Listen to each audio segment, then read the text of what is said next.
Coucou mes chéris et bienvenue dans cet épisode de mon podcast Proverbe 31. Aujourd'hui, on va explorer l'histoire fascinante et complexe de Tamar, une femme de la Bible qui a démontré un courage et une résilience extraordinaires face à des circonstances difficiles. Donc reste avec moi pour découvrir comment son histoire nous enseigne des leçons précieuses sur la justice, la persévérance et la foi. Avant toute chose, si tu ne me connais pas encore, moi c'est Princesse Orphée et bienvenue sur mon podcast Proverbe 31. Donc ce podcast, il t'aide à devenir une meilleure femme de la Bible avec des petits épisodes le lundi, le lundi, le mercredi et le vendredi. Donc le lundi, c'est un épisode, comme tu le vois, sur une femme de la Bible. Le mercredi, ce sera un épisode de développement personnel.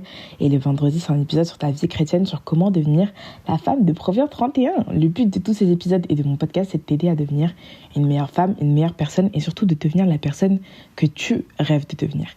Et donc, si tu aimerais avoir un peu plus d'épisodes que ça ou si tu aimerais me soutenir, tu peux me suivre sur les réseaux sociaux, premièrement. Tous mes réseaux sont en description. Et tu peux aussi juste prendre un abonnement qui te coûte 2 € par mois et qui te donnera accès à 30 épisodes par mois. Et évidemment, c'est pas obligatoire parce que comme tu vois cet épisode et comme tu vois d'autres épisodes, il y en a plein qui sont gratuits. Tu n'as pas besoin de payer.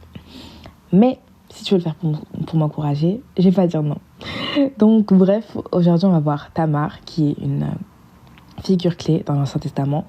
Et son histoire se trouve principalement dans le livre de la Genèse. Donc Tamar, elle est connue pour son mariage avec les fils de Juda et pour la manière audacieuse dont elle a assuré sa place et celle des descendants dans l'histoire du peuple d'Israël.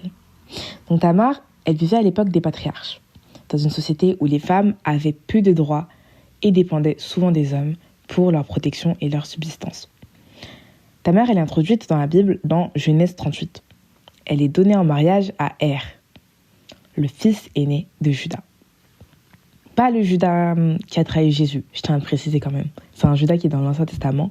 Donc c'était, je dirais même plusieurs siècles avant le Judas qui a trahi Jésus. C'est important à savoir. Donc moi je trouve que cette histoire, elle est super drôle. Elle est super drôle. Attendez, vous allez comprendre. C'est pas drôle, mais c'est drôle. Donc dans Genèse 38, versets 6 à 7, on nous dit que Judas, il avait des fils, tu vois. Et le fils aîné, c'est Er, comme je t'ai dit. Et du coup, Er, il prend pour épouse Tamar. Mais Er, il n'a pas plu au Seigneur. Et le Seigneur fait mourir Er. Ok. Donc, alors, Judas dit à son deuxième fils, qui s'appelle Oran, va vers la femme de ton frère et prends-la comme épouse. Comme ça, elle aura des enfants. Mais Onan, il savait que cette descendance, elle ne serait pas à lui, tu vois. Et donc, quand il allait coucher avec elle, il se retirait pour pas lui donner d'enfants. Un peu comme le duc dans Bridgerton saison 1, je ne sais pas si vous voyez. Et donc, ça a déplu au Seigneur. Il le fait mourir aussi. Okay. Quand on ne joue pas avec Dieu, si ce que tu fais ne plaît pas à Dieu, tu vois, mets-toi sur tes gardes, tu vois. Le Seigneur l'a fait mourir aussi. Et donc, il y a cette déception et ce désespoir qui naît. Donc, c'est dans Genèse 38, verset 11. Alors, Judas dit à sa belle-fille Tamar, « Reste veuve chez ton père jusqu'à ce que mon fils Shéla soit grand. » Il disait cela par crainte que celui-ci ne meure aussi comme ses frères. Tamar s'en alla et demeura dans la maison de son père. Et donc Tamar, elle décide de prendre les choses en main. C'est une femme de poigne. Donc on est dans Genèse 38, versets 13 à 14. On informa Tamar en ces termes. « Ton beau-père monte à Timna pour tondre ses brebis. » Elle ôta ses habits de veuve, se couvrit d'un voile pour se dissimuler et s'assit à l'entrée d'Énaïm, qui est sur le chemin de Tina. Elle voyait que Shéla était devenu grand et elle ne lui avait pas été donnée pour femme. Et donc, Judas la vit et l'a pris pour une prostituée, car elle avait couvert son visage. Il s'approchait d'elle sur le chemin et lui dit « Laisse-moi venir vers toi. » Il ne savait pas que c'était sa belle-fille. Elle lui dit « Que me donneras-tu pour venir vers moi, pardon. » Elle lui répondit « Que me donneras-tu comme gage jusqu'à ce que tu l'envoies ?» Il répondit « Quel gage te donnerai-je ?» Elle dit « Non, ton cachet, ton cordon et le bâton que tu as à la main. » Et il lui donna, puis il alla vers elle et elle conçut de lui. En gros, elle a fait la prostituée. Donc, bon. Je vous ai dit, cette histoire, elle est farfelue. Maintenant, dans Genèse 38, versets 24 à 25. Environ 3 mois plus tard, on vint dire à Judas « Tamar, ta belle-vie, s'est prostituée Et la voici enceinte à cause de sa prostitution. Judas dit, faites-la sortir et qu'elle soit brûlée. Comme on la faisait sortir, elle l'envoya dire à son beau-père, c'est de l'homme à qui ces objets appartiennent que je suis enceinte. Et elle ajouta, examine, je te prie, à qui sont ce cachet, ce cordon et ce bâton. Judas le reconnut et dit, elle est plus juste que moi. Puisque je ne l'ai pas donnée à mon fils Shéla, elle ne la connut plus. Donc, quelles sont les leçons à tirer de Tamar? Alors déjà, je tiens à dire que la première leçon, c'est absolument pas de se prostituer. Okay, il n'est pas question de se prostituer, c'est pas quelque chose que je vous conseille. On ne se prostitue pas, s'il vous plaît. Mais donc, il y a déjà cette notion de justice et de vérité. Donc Tamar, en se battant pour ses droits, elle démontre l'importance de la justice et de la vérité. Elle prend des mesures audacieuses pour corriger une injustice et sécuriser sa place dans la lignée de Juda. En gros, elle était obligée d'avoir des enfants. Tu vois, il fallait qu'elle ait des enfants, même pour ses intérêts à elle. Elle avait besoin d'avoir des enfants. Un peu comme Daphné dans Bridgerton. Elle avait besoin d'avoir des enfants. Et vu que son premier mari est mort, le deuxième qui était censé lui donner des enfants est mort aussi, il lui fallait son troisième. Il fallait quelqu'un qui lui donne des descendants pour pouvoir être dans la lignée de Juda. Et du coup, si elle n'a pas pu avoir les fils, elle a pris le père. Et donc Tamar, elle fait preuve d'un grand courage et d'une grande résilience qui est incroyable face aux adversités, parce que quand même, tous les mecs qui sont censés te mettre enceinte là pour que tu puisses avoir ta place dans la société, ils meurent. C'est quoi? Tu vois? Et donc, elle ne se laisse pas abattre par les circonstances, mais elle prend des initiatives pour changer cette situation. Après, est-ce que ces initiatives sont les bonnes à prendre? Je ne sais pas.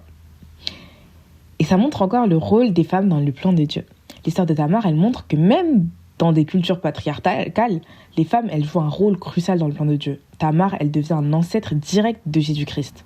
Ça souligne son rôle, tu vois, il y a l'importance. C'est l'ancêtre direct de Jésus-Christ. Et non, si jamais ce n'est pas de la consanguinité, vu que Tamar et Judas n'avaient aucun lien de parenté. Okay, juste, c'était la femme de son fils, et voilà, c'est tout.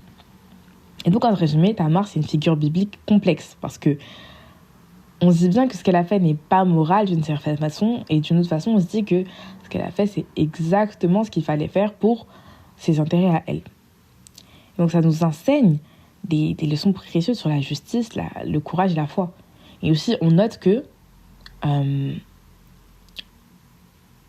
le Seigneur n'a pas fait mourir Judas. Le Seigneur n'a pas fait mourir Judas. Donc peut-être que dès le début, le Seigneur l'avait amenée vers ses fils pour qu'au final, elle décide d'elle-même de se tourner vers Judas, tu vois. Et donc moi, je vous encourage à réfléchir sur ces leçons et à voir comment elles peuvent s'appliquer dans votre vie. Et comment vous pouvez démontrer votre courage et votre résilience face aux injustices d'aujourd'hui. Je ne vous dis pas d'aller vous prostituer ou d'aller sortir les seins nus pour vous battre contre les écarts salariaux, contre la guerre en Ukraine. Vous voyez ce que je veux dire? Mais je vous parle vraiment de voir que là où il y a des choses qui ne marchent pas parfois avec certaines personnes, peut-être que tu as un projet, etc., d'aller en vacances, je sais pas, ça ne marche pas avec une certaine personne, mais on voit qu'il y a d'autres personnes, peut-être que même Dieu t'a emmené sur la route d'une personne pour qu'elle te fasse rencontrer une autre personne. Ok? Faut pas toujours se dire, ah oui, ma copine, elle m'a trahi. Ta copine, elle t'a trahi, mais elle t'a présenté un groupe de copines où il y a des filles incroyables là-dedans. Tu vois ce que je veux dire? Et donc, faut pas toujours voir que le verre à moitié vide, mais faut se dire que Dieu ne fait rien par hasard et que là où toi, tu décides d'obéir à Dieu, tu peux lui faire confiance, tu vois. Et donc, si jamais vous aimeriez faire un débat sur cette femme, etc., j'ai un petit groupe sur Instagram que vous pourrez rejoindre en allant sur mon Instagram qui est dans la description de cet épisode. Et si vous voulez, je vous l'appelle, c'est ORPHEESPRAYER.